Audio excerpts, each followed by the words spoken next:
Dear students, तो आज हम सॉल्व करेंगे एक्सरसाइज 5.3। चलिए हम सबसे पहले क्वेश्चन नंबर 6 से स्टार्ट करते हैं। हम रिवर्स ऑर्डर में इसको सॉल्व करना स्टार्ट करेंगे। ये जो एक्सरसाइज है हमारे पास, इसमें हमारे पास कुछ क्वेश्चंस में मसले हैं। जैसे कि हमारे पास स्पेशली ये जो पहले दो क्वेश्चन हैं, इसमें कुछ स्टेटमेंट की मिसिंग है। और क्वेश्चन नंबर थर्ड में ये 14 नहीं है, ये है 144। ठीक है। और फिर जब सॉल्व करेंगे तो उसके दरमियान पता चल जाएगा कि इसमें कुछ और मिस्टेक है कि नहीं। चलिए क्वेश्चन नंबर 6 से स्टार्ट करते हैं। याद रखो, सबसे पहले इस एक्सरसाइज को सॉल्व करने के लिए आपको दो चीज़ें पता होनी चाहिए। हम जब भी वॉल्यूम फाइंड करते हैं तो वो होता है length multiply by width multiply by height. ये होती है वॉल्यूम।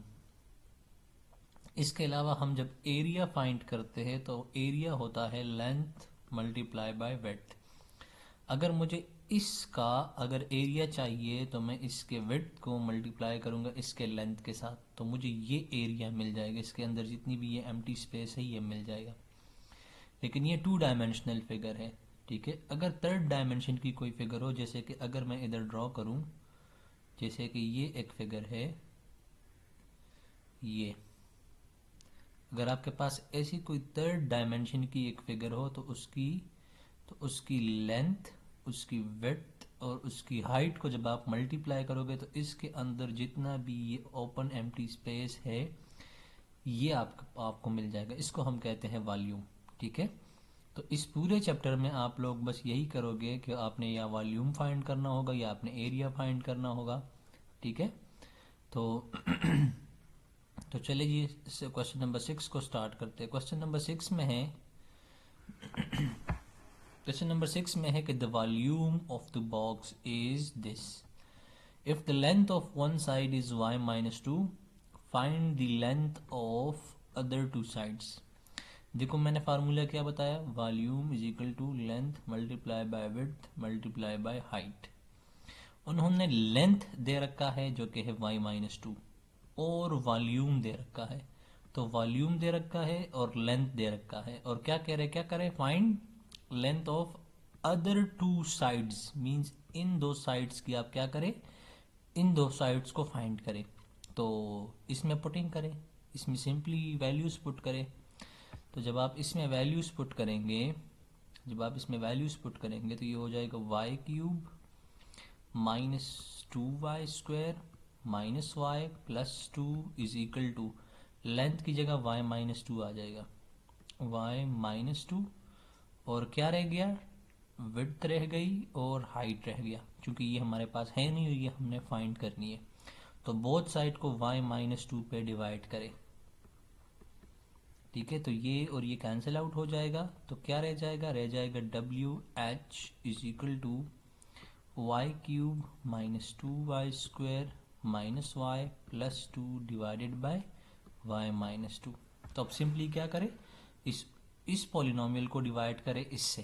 तो वो हम कैसे करते हैं, वो हम ऐसे करते हैं, एक लाइन ड्रॉ करते हैं यू, y cube minus 2y square minus y plus 2 और वाई माइनस 2 से डिवाइड करो। तो अब वाई क्यूब को लाने के लिए मैं क्या करूँगा, मैं वाई स्क्वायर से मल्टीप्लाई करूँगा तो ये बन जाएगा वाई क्यूब, और माइनस 2 से भी ये मल्टीप्लाई होगा तो ये बन जाएगा माइनस 2y स्क्वायर। देखो सबसे पहले y को इसके साथ मल्टीप्लाई करोगे, फिर माइनस 2 को इसके साथ मल्टीप्लाई करोगे तो आ जाएगा y cube minus 2y square. तो ये प्लस बन जाएगा, ये प्लस है माइनस बन जाएगा, ये कैंसिल, ये कैंसिल, क्या रह जाएगा माइनस वाई प्लस 2। अब ये y माइनस 2 है, ये माइनस वाई प्लस 2 है, तो जब मैं माइनस 1 को इससे मल्टीप्लाई करूँगा तो ये बन जाएगा माइनस वाई प्लस 2। तो ये और ये कैंसिल, ये और ये कैंसिल। ठीक है, यहाँ आ जाएगा 0। अब देखो ये जो आपके पास आ गया ना, ये क्या है, ये आपका आंसर काउंट किया जाता है। इसका मतलब ये है कि जब मैं इसको डिवाइड करूंगा इस पे तो ये इक्वल आएगा किसके, वाई स्क्वायर माइनस 1 के। कोशंट क्या कंसिडर की जाती है, कोशंट आपका आंसर कंसिडर किया जाता है, तो ये आपका कोशंट है। ठीक है।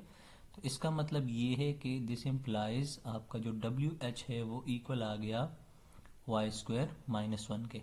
अब वाई स्क्वायर माइनस वन को मैं लिख सकता हूँ ना वाई प्लस वन और वाई माइनस वन। तो अब कंपेयर करो, आपका w इसके इक्वल हो जाएगा और h इसके इक्वल हो जाएगा। This implies w is equal to y plus one और आपका जो h है वो इक्वल हो जाएगा वाई माइनस वन। तो ये आपकी हाइट आ गई, ये आपकी वेड्थ आ गई और आपकी लेंथ पहले से ये गिवन है, आपकी लेंथ पहले से ये गिवन है वाई माइनस टू।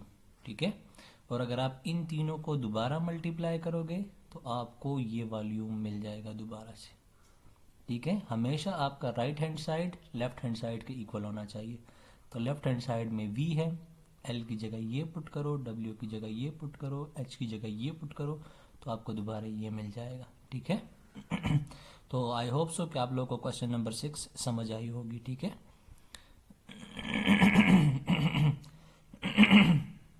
अच्छा जी, अब क्वेश्चन नंबर 4 की तरफ आ जाओ, 5 की तरफ आ जाओ, सॉरी। क्वेश्चन नंबर 5 क्या कह रहा है? क्वेश्चन नंबर 5 बहुत ही सिंपल है, बस इसमें वही थोड़ा बहुत एरिया का कॉन्सेप्ट है और इसमें एक शेप का कॉन्सेप्ट है जिसे हम कहते हैं स्क्वायर। ठीक है, बाकी इसमें सच कोई मुश्किल बात नहीं है। सबसे पहले स्क्वायर को देखो। देखो स्क्वायर की क्या खासियत होती है, ये आप लोगों को एक स्क्वायर दिया गया है एक रेक्टेंगल के अंदर।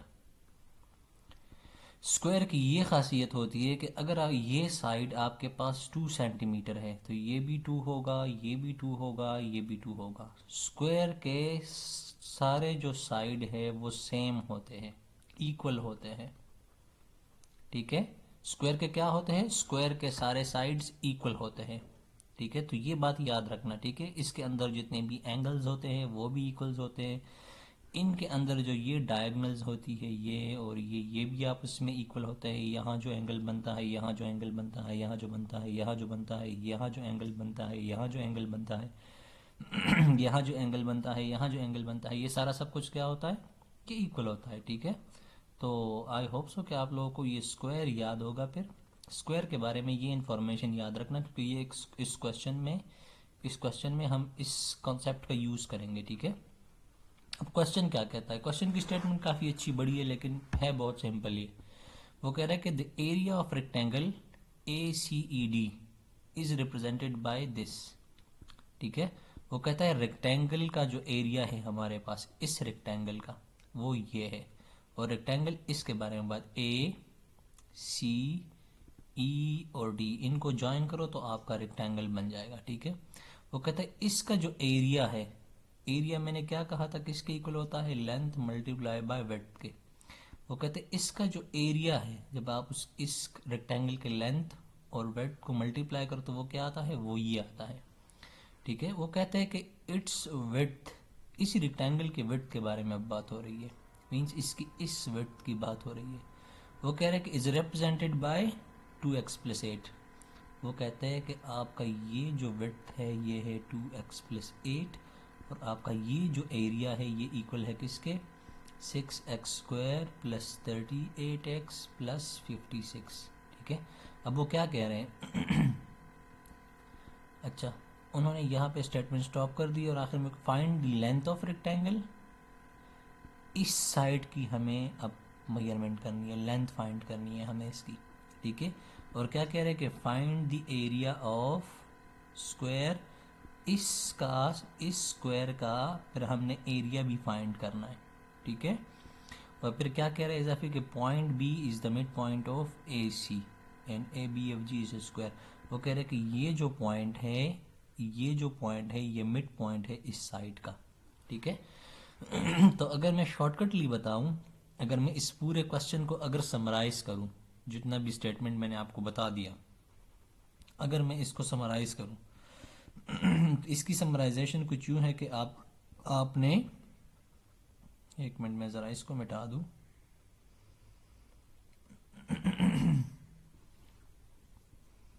यार ये ब्लिंकिंग बहुत करता है, पता नहीं।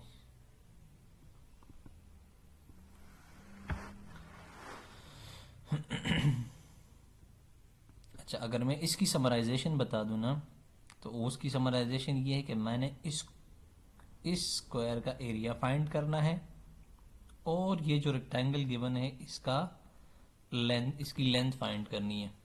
ठीक है। और मुझे इस रेक्टेंगल का क्या दिया गया है, एरिया और विड्थ दिया गया है। चलो रेक्टेंगल के बारे में मैं आपको दो तीन बातें बताता हूँ। रेक्टेंगल की ये खासियत होती है कि जो अपोजिट साइड्स होते हैं, जैसे कि ये साइड और ये साइड, ये आपस में इक्वल होंगे, और ये साइड और ये साइड आपस में इक्वल होंगे। ठीक है। बाकी इसके इसके एंगल्स सारे सेम होते हैं, 90, ये भी 90, ये भी 90, ये भी 90 और ये भी 90। ठीक है। तो स्क्वायर और रेक्टेंगल के दरमियान का फ़र्क आपको नज़र आ रहा है। स्क्वायर में सारे साइड सेम होते हैं, रेक्टेंगल में अपोजिट साइड सेम होते हैं। अब आपके पास इंफॉर्मेशन क्या गिवन है, आपको इस रेक्टेंगल का एरिया और विड्थ दिया गया है, उससे आपने लेंथ फाइंड करनी है। और आपने इस स्क्वायर का क्या करना है स्क्वायर का, इसका एरिया फाइंड करना है। तो वो बड़ा जल्दी निकल कैलकुलेट करके आ जाता है। देखो, इस साइड के बारे में हमें इंफॉर्मेशन दी गई है कि इस साइड की जो विड्थ है वो है 2x+8। बाय इंफॉर्मेशन वो क्या बताते हैं कि पॉइंट बी क्या है, इनका मिड पॉइंट है। तो अगर मैं इस 2x+8 को अगर 2 पे डिवाइड करूंगा तो ये मुझे यहाँ से यहाँ तक का डिस्टेंस मिल जाएगा ना, ए से बी तक। ये 2x+8 है ए से लेकर सी तक, लेकिन जब मैं इसको 2 पे डिवाइड करूंगा तो मुझे ए से बी तक का फासला मिल जाएगा। तो 2x+8, अब इससे 2 कॉमन ले लो तो ये बन जाएगा x+4 डिवाइडेड बाय 2। तो ये और ये कैंसिल। तो इस b की जो लेंथ है वो आ जाएगी x+4। चलो मैं इसको थोड़ा आपको वाइट बोर्ड पे करके दिखाता हूँ तो आपको ये सही समझ में आएगा। इसमें मेरा वाइट बोर्ड, अच्छा ये है। वहाँ पर इंफॉर्मेशन कुछ ज़्यादा ही मिक्स हो रही थी, तो चलो यहाँ पे करेंगे तो आप लोगों को सही समझ में आएगा। ये देख लें, वो क्या करेंगे, वो कहते हैं कि आपके पास ये गिवन है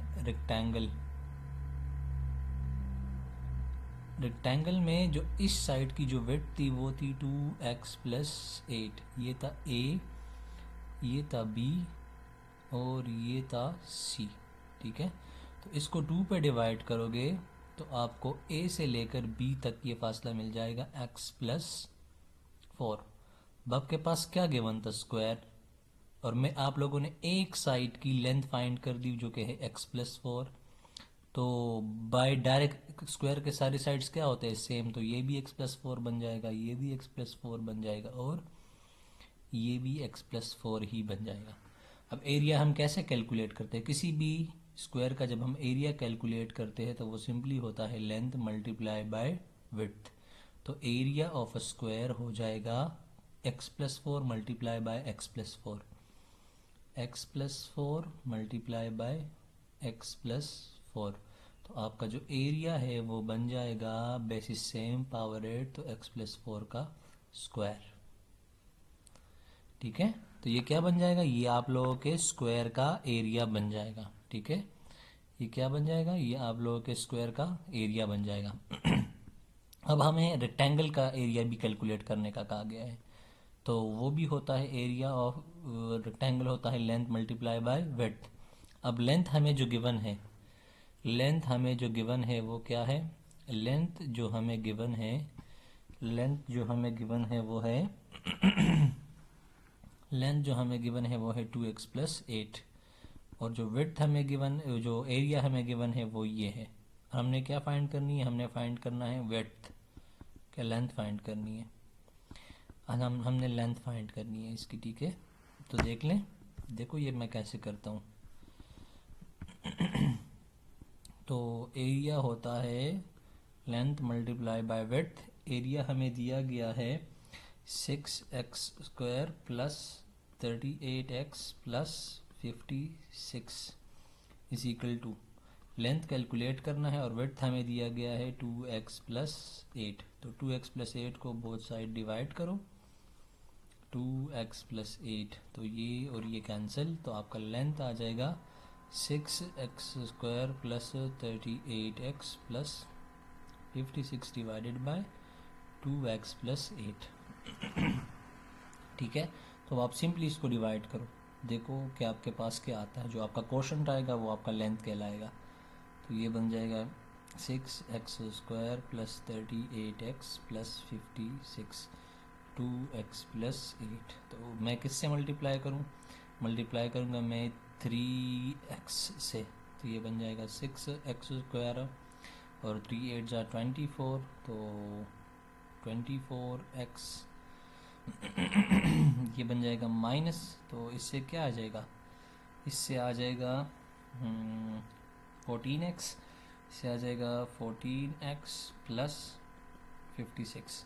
अब मल्टीप्लाई करो प्लस 7 से, तो ये बन जाएगा 14x प्लस 56, तो ये बन जाएगा 0। तो ये क्वोशंट जो आपका आएगा ये जो क्वोशंट आएगा आपका ये इक्वल होगा किसके? ये होगा आपके आंसर के 3x प्लस 7। तो आपका जो लेंथ आ गया वो आ गया 3x प्लस 7। तो देखो हमने क्या कर दिया, लेंथ भी फाइंड कर दिया और स्क्वायर का एरिया भी फाइंड कर लिया। ठीक है, हमने क्या कर दिया है, हमने इस क्वेश्चन में लेंथ ऑफ रेक्टेंगल भी फाइंड कर दिया है और स्क्वायर का एरिया भी फाइंड कर लिया है। ठीक है,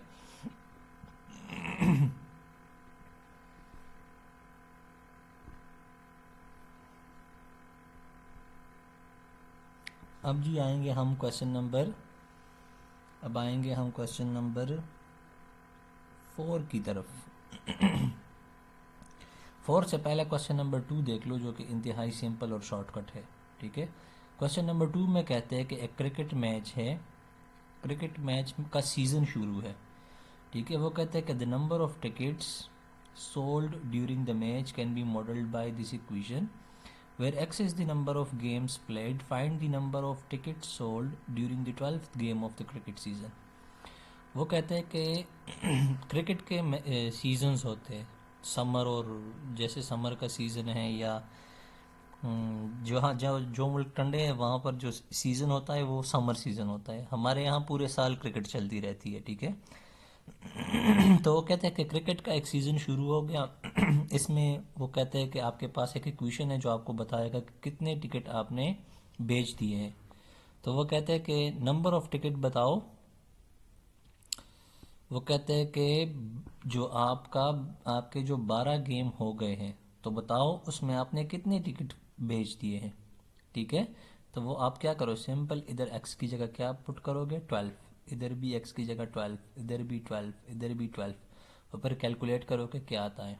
तो ये चलो मैं लिख देता हूँ, ये बन जाएगा t of 12 is equal to 12 to the power of 3 plus minus 12 into 12 to the power of 2 plus 48 into 12 plus 74।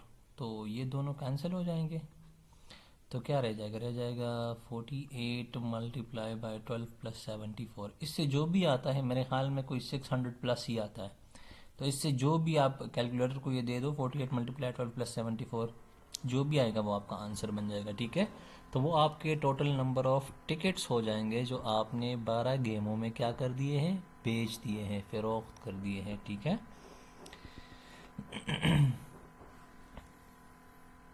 चलिए जी, क्वेश्चन नंबर 3 क्या कह रहे हैं?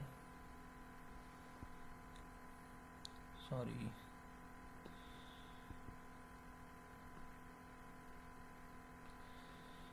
एक मिनट, मुझे ज़रा इसको क्लोज करने दो।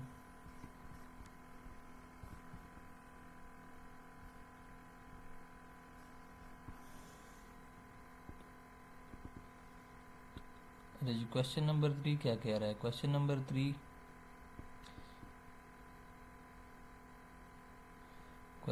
3 क्या कह रहा है?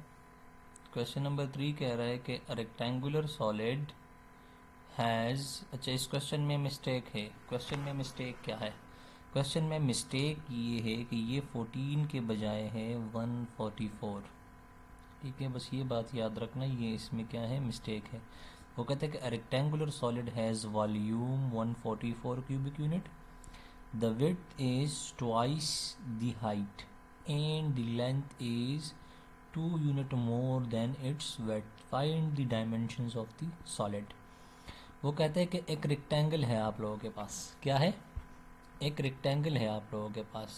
ठीक है, सॉरी एक रेक्टेंगुलर सॉलिड है। रेक्टेंगल आपका होता है 2 डायमेंशन का और रेक्टेंगुलर सॉलिड होता है 3 डायमेंशन का।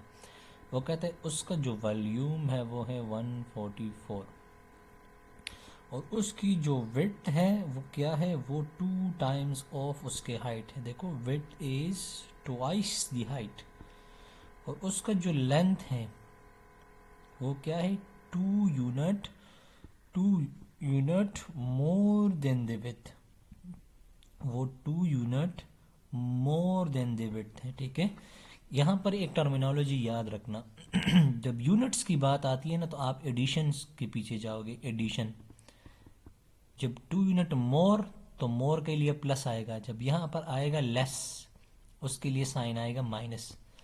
यहाँ देखो यहाँ पर जब लफ्ज़ आएगा ट्वाइस, थ्राइस, इस तरह का कोई लफ्ज़ आएगा तो आप वो मल्टीप्लाई में लिखोगे। ठीक है अब वो क्या कहते हैं कि find dimensions of the solids, क्या करना है, डायमेंशन फाइंड करना। डायमेंशन का मतलब क्या होता है, लेंथ, वेड्थ और हाइट आपने फाइंड करनी है। ठीक है, तो वॉल्यूम के लिए मैंने क्या बताया था, कौन सा फार्मूला होता है, length multiply by width multiply by height. तो वॉल्यूम उन्होंने आपको दे रखा है वो है 144। लेंथ के लिए आप पुट करोगे लेंथ की जगह आप ये वैल्यू पुट करो 2 प्लस डब्ल्यू, 2 प्लस डब्ल्यू। ठीक है, वेड्थ के लिए आप पुट करोगे length multiply bye width, width के लिए आप पुट करोगे 2h और h इटसेल्फ आ जाएगा। ठीक है, इस w की जगह मैं क्या पुट कर सकता हूँ, इस w की जगह मैं पुट कर सकता हूँ ना 2h, तो ये हो जाएगा 144 is equal to 2 plus W into, sorry इस w की जगह आ जाएगा 2h, 2h into 2h into h।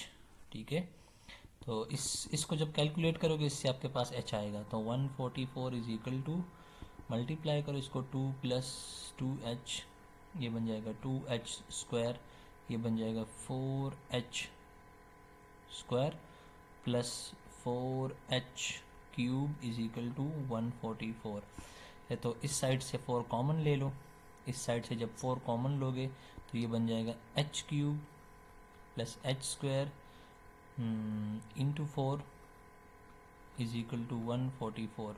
4 को बोथ साइड डिवाइड करो तो ये cancel, h cube plus h square और ये बन जाएगा 144 को डिवाइड करो 4 पे तो 4 3 आर 12, इससे 2 आएगा, 4 4 6 आएगा, इससे 36 आएगा। ठीक है, 36, इसको इस साइड ले आओ तो ये बन जाएगा h cube plus h square minus 36 is equal to 0। ठीक है, इससे क्या आ जाएगा हाँ इससे क्या आ जाएगा। अब आप क्या करोगे, यहाँ पर वही ट्रायल मेथड लगाओगे, -3 से लेकर 3 तक आप वैल्यूज पुट करोगे। यहाँ पर जो h की वैल्यू आती है वो आती है 3, आप यहाँ पर h की जगह 3 पुट करो तो क्या बन जाएगा, ये सेटिस्फाई हो जाएगा, ये बन जाएगा 3 पावर 3 प्लस 3 स्क्वायर माइनस 36, 3 3 ज़ार 9, 9 3 ज़ार 27, 27 प्लस 9 माइनस 36, तो ये बन जाएगा 36, हाँ ये 36 बन जाएगा, तो ये बन जाएगा 0। ठीक है, तो आपकी h की वैल्यू क्या आ गई 3।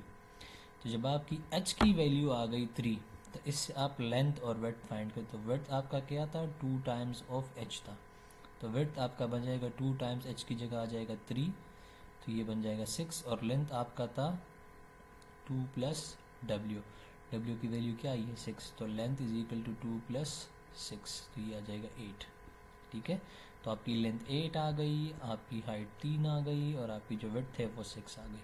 ठीक है, और 3 मल्टीप्लाई बाय 6 मल्टीप्लाई बाय 8 कर लो तो उससे आपके पास वॉल्यूम भी आएगा, 3 मल्टीप्लाई बाय 6 मल्टीप्लाई बाय 8 के इक्वल होगा 144 के। ठीक है, चेक कर लो। ठीक है हाँ जी, अब कौन सा क्वेश्चन रह गया, क्वेश्चन नंबर 4 की तरफ आ जाओ। अब किसकी तरफ आ जाओ, क्वेश्चन नंबर 4 की तरफ आ जाओ। अब तो क्वेश्चन नंबर 4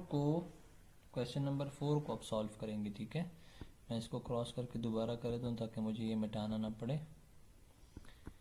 तो ये बन जाएगा क्वेश्चन नंबर 4 की तरफ अगर आ जाए तो क्वेश्चन नंबर 4 का कॉन्सेप्ट सेम ही है, क्वेश्चन नंबर 4 का और क्वेश्चन नंबर 3 का कॉन्सेप्ट सेम ही है, बस ये है कि आपको थोड़ा बहुत थोड़ा बहुत आपको इन्फॉर्मेशन इससे निकालनी आनी चाहिए। वही वॉल्यूम गिवन है आपको, ठीक है। अब देखो the length of the box is 3 units, units की बात आ गई भाई, और क्या कहते हैं, मोर है इसमें, क्या है, लेंथ इज 3 यूनिट मोर, ठीक है। देन ट्वाइस की बात आ गई, twice the width, 3 unit more than twice the width of the box, and height is 2 unit, अब क्या है, लेस है, जब लेस की बात आएगी तो माइनस आएगा, height is 2 unit less than the width, वो विड्थ से क्या है, 2 यूनिट छोटा है, ठीक है। क्या करनी है, वही find the dimension of the box. तो भाई वही कहानी चलेगी, आपका वॉल्यूम है 2475 is equal to length multiply by width multiply by height. तो लेंथ आपकी आ जाएगी 3 + 2W, विड्थ आपकी यहाँ से विड्थ कैलकुलेट कर लो तो ये बन जाएगा h + 2 is equal to W, ये यहाँ से मैंने लिख दिया, तो h + W, sorry h + 2, sorry not W, और h इटसेल्फ आ जाएगा इसके साथ, और इस W की जगह क्या लिखो, h + 2, तो ये बन जाएगा 3 + 2 इंटू W की जगह आ जाएगा h + 2, और इसके साथ ये आ जाएगा h + 2 इंटू h, और यहाँ है 2475, ठीक है।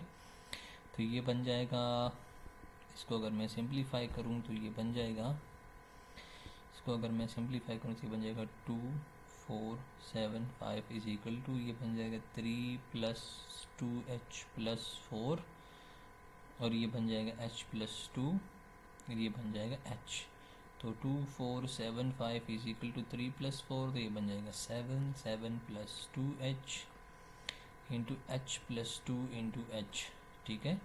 तो अब ये बन जाएगा 2475 इज इक्वल टू, ये बन जाएगा h² + 2h, 7 + 2h, और ये बन जाएगा h² + 2h, ठीक है।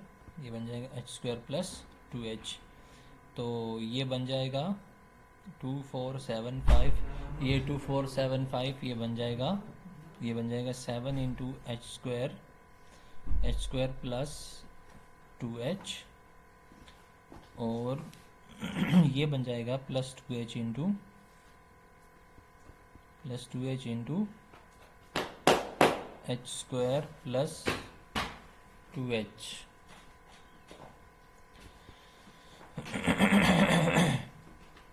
ये बन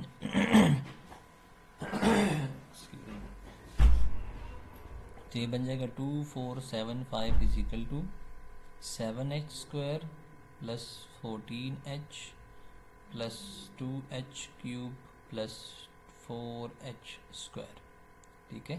तो 7h² + 4h² क्या बन जाएगा, ये 2475 इज इक्वल टू, ये बन जाएगा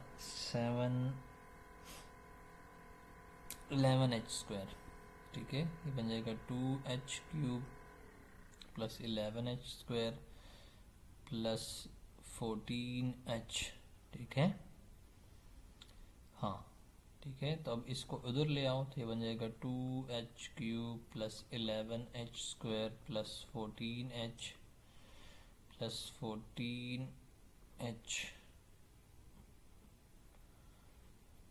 2475 = 0, ठीक है।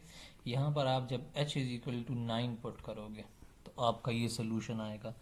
आई नो आपके जहन में ये सवाल आ सकता है कि यार h = 9 पुट करना तो कुछ अजीब सी बात है, क्योंकि ये तो हमारे उस ट्रायल से बाहर जा रही है -3 से 3 तक, ठीक है। तो पेपर में वो एग्जामिनर आपको कभी भी ऐसे क्वेश्चन नहीं देंगे जो -3 से 3 के बीच में ना आए, या ज़्यादा मैक्सिमम अगर मैं काउंट कर लूँ ना तो -4 से लेकर 4 तक, इससे बाहर वो कभी भी नहीं जाएंगे, ठीक है। तो यहाँ पर आप क्या होगा, h = 9 आपका यहाँ से आएगा, ठीक है। अब आप इसमें पुट भी कर लो तो आपको अंदाज़ा हो जाएगा, यहाँ पर h = 9 से आपका जवाब आ जाएगा, ठीक है। जब आप इधर h is equal to 9 put करोगे 2 into 9 to the power of 3 plus 11 into 9 square plus 14 into 9, इस सब से मिलके क्या बनना चाहिए 2475, और ये माइनस 2475 इक्वल टू 0। अगर हमने कोई मिस्टेक नहीं की तो h इज इक्वल टू 9 जो मुझे याद है वो यहाँ से आता है, ठीक है। तो यहाँ पर देखो आपकी h की वैल्यू क्या आ गई 9, h की वैल्यू क्या आ गई 9। तो जब h की वैल्यू आपकी 9 आ गई तो यहाँ से आपको विड्थ कैलकुलेट हो सकता है, width is equal to h plus 2 है। तो width is equal to 9 plus 2, 9 plus 2, तो विड्थ की वैल्यू आ गई 11, ठीक है। विड्थ की वैल्यू क्या है 11। यहाँ से आपकी लेंथ की वैल्यू भी कैलकुलेट हो सकती है, length is equal to 3 plus 2 into 11, तो length is equal to 3 plus 22, तो लेंथ इज इक्वल टू 25। तो लेंथ आपका 25 आ गया, विड्थ आपकी आ गई 11 और हाइट आपकी आ गई 9। तो 9, 11 और 25 को मल्टीप्लाई करो, 9, 11 एंड 25 को जब आप मल्टीप्लाई करोगे तो चलो मोबाइल पे देख लेते हैं कि इससे आता है कि नहीं 2475 इससे आता है कि नहीं। कैलकुलेटर, तो ये है, ये बन जाएगा 99 मल्टीप्लाई बाई 25, ठीक है। तो इससे एग्जैक्टली आता है 2475, जो आपका ओरिजिनल वॉल्यूम था 2475 इससे आता है। ये जस्ट वेरिफिकेशन के लिए मैं ये स्टेप कर लिखवाता हूँ आप लोगों को, ठीक है।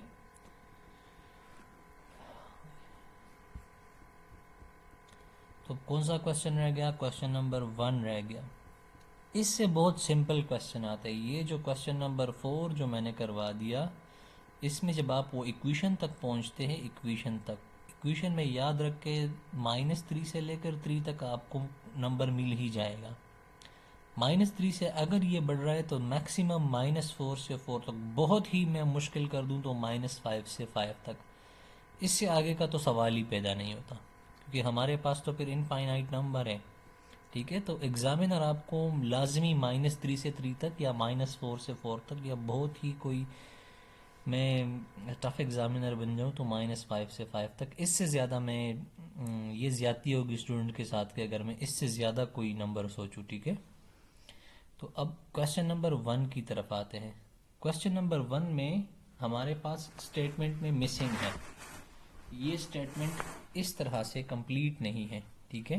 क्योंकि देखो अगर मैं इस स्टेटमेंट को देखूँ ना, तो the volume of drinking water bottle is 120 cubic unit, volume क्या गिवन है 120। अब वो कहता है कि the bottle is 7 centimetre longer than it's is tall.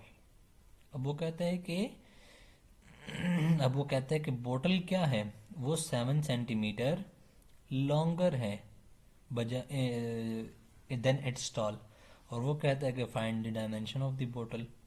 अब देखो लॉन्गर जो होता है, लॉन्गर जो होता है ये हॉरिजॉन्टल का कॉन्सेप्ट है, ये लेंथ के बारे में आपको बताता है, और टॉलर जो होता है ये आपको वर्टिकल हाइट बताती है। तो अगर अब मैं इधर देखूं तो वो कहते हैं कि इसकी हाइट से ये बोतल क्या है 7 सेंटीमीटर क्या है लेंथ में ज़्यादा है, और मैंने फाइंड करनी है क्या डायमेंशन, मैंने फाइंड करनी है लेंथ विड्थ और हाइट। तो इसमें विड्थ के बारे में इंफॉर्मेशन किधर गई, वो मैं कैसे कैलकुलेट करूँगा, ठीक है। और इसके अलावा इसकी इंफॉर्मेशन किधर गई हाइट की, तो वो मैं कैसे कैलकुलेट करूँगा। तो यहाँ पर बनता है मसला, ठीक है। तो इस वजह से इस क्वेश्चन इस स्टेटमेंट में मिसिंग है, ठीक है। और इस क्वेश्चन में इस स्टेटमेंट में जो मिसिंग है, एक मिनट मैंने कॉपी में लिखा है, मैं ज़रा वो कॉपी ले आऊँ।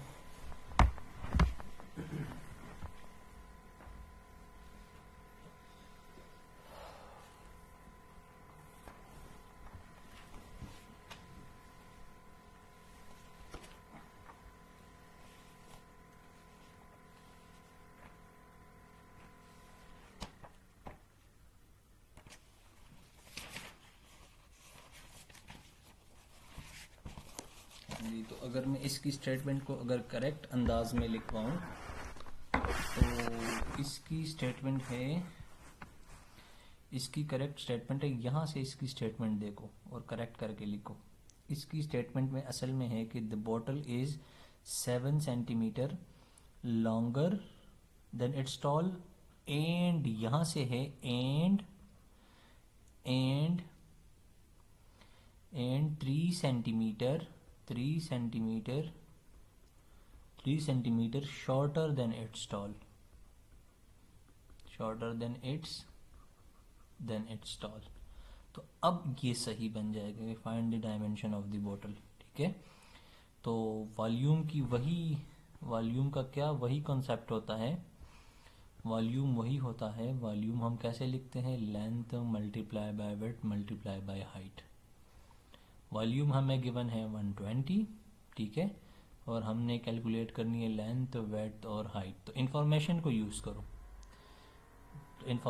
यूज़ करूं तो उन्होंने क्या किया है, इन्होंने दोनों इन्फॉर्मेशन को क्या किया है, इस वर्ड टॉल के साथ जोड़ा हुआ है। ठीक है, किसके साथ जोड़ा हुआ है, टॉल के साथ। तो मैं सपोज करूंगा कि let bottle is x centimetre taller. ठीक है, अब मैं क्या करूंगा, फिर वो कहता है कि आपकी जो लेंथ है बॉटल की वो क्या है, वो 7 सेंटीमीटर ज़्यादा है, लॉन्गर है, किससे, टॉलर से। और टॉलर को मैंने क्या कहा है, x। सिमिलरली वो वेट के बारे में क्या कहते हैं, वेट के बारे में वो कहते हैं कि वो 3 सेंटीमीटर शॉर्टर है।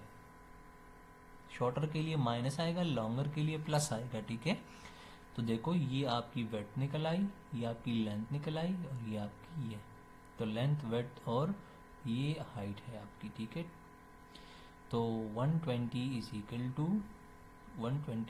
टू लेंथ की जगह आ जाएगा 7 + x, और विड्थ की जगह आ जाएगा x - 3, हाइट की जगह आ जाएगा x। तो इसको सिंप्लीफाई करो, 120 इज इक्वल टू 7 + x, ये बन जाएगा x² - 3x। अब इसको मल्टीप्लाई करो अंदर, 120 is equal to 7x² - 21x plus x³ - 3x²। तो ये बन जाएगा 120 is equal to x³ plus 4x² - 21x। इस 120 को भी इधर ले आओ। ठीक है, इस 120 को इधर ले आओ तो ये इक्वेशन ऐसी बन जाएगी, x³ plus 4x² minus 21x minus 120 is equal to 0। ये x इज इक्वल टू 5 पे सॉल्व होगा। ठीक है, जो मैंने कहा था कि अगर बहुत ही ज़्यादा वो कोशिश कर ले तो x इज इक्वल टू 5। तो x इज इक्वल टू 5 क्या है हमारे पास, ये हाइट है, तो ये इसकी हाइट निकल आ गई। ठीक है, इसकी जो लेंथ है वो क्या है, 7 + x, तो लेंथ इसकी हो जाएगी 7 + 5, तो लेंथ इसकी हो जाएगी 13, और इसकी जो विड्थ है वो है x - 3, तो वो हो जाएगी विड्थ इसकी हो जाएगी 5 - 3, इसकी विड्थ हो जाएगी 2, तो 2 13 और ये 5। ठीक है, 2 13 एंड 5, इससे क्या आएगा, वॉल्यूम आपका इक्वल होगा 2 × 13 × 5, तो 2 5s are 10 and 10 13s are 120 के 130। मैंने गलत तो नहीं लिखा, सॉरी, 5 + 7 12 आता है ना कि 13। ये है 12। ठीक है, तो अब इससे आएगा 120। ठीक है, तो ये अब करेक्ट हो गया, आपकी लेंथ, ये वेड्थ और ये x इज इक्वल टू आपकी हाइट। ठीक है, तो अगर आपने देखा होगा तो इसमें मोस्टली अगर आपकी कैलकुलेशन सही है तो इसमें बस यही कॉन्सेप्ट यूज होता है, volume is equal to length multiply by width multiply by height. दूसरा कंसेप्ट इसमें होता है एरिया का, लेंथ मल्टीप्लाई बाय विड्थ, और इसमें ये कॉन्सेप्ट है 3D के लिए, वॉल्यूम के लिए, और ये है एरिया के लिए जो कि है 2D का कॉन्सेप्ट। इसके अलावा इसमें स्क्वायर की बात है, इस एक्सरसाइज में स्क्वायर क्या होता है, जिसके सारे साइड्स और सारे एंगल सेम होते हैं। और इसके अलावा इसमें रेक्टेंगल की बात की गई है जिसमें अपोजिट साइड सेम होते हैं। अगर ये साइड एक्स है तो ये भी एक्स होगा, ये वाई है तो ये भी वाई होगा। और रेक्टेंगल में क्या होता है, इसमें भी सारे एंगल्स सेम ही होते हैं, 90 होते हैं। एंगल्स दोनों में सेम है, बाकी क्या है, थोड़ा बहुत इससे डिफरेंस है। ठीक है। रेक्टेंगल क्या है, रेक्टेंगल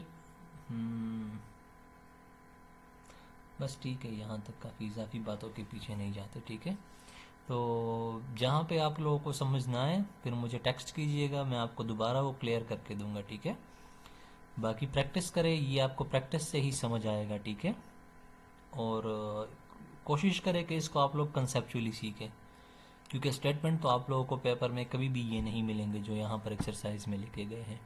लेकिन याद रखो कि एक्सरसाइज में आपको जो स्टेटमेंट लिख के दिए गए हैं इससे ज़्यादा मुश्किल स्टेटमेंट्स नहीं हो सकते, ये सबसे ज़्यादा मुश्किल स्टेटमेंट्स है दो के, अगर आपका कॉन्सेप्ट डेवलप हो। ठीक है, तो कोशिश करें कॉन्सेप्ट डेवलप करें। ठीक है, लकीर के फ़कीर न बने कि बस एग्जैक्टली इसी को फोटोकॉपी करके तो ब्रेन में मेमोराइज कर ले। तो आई होप सो कि ये लेक्चर आप लोगों को समझ आया होगा। तो आप लोगों को अगर किसी को भी किसी भी क्वेश्चन में इशू आए तो आप बेझिझक मुझे टेक्स्ट करें। ठीक है जी, तो अपना ख्याल रखिए, अल्लाह हाफिज़।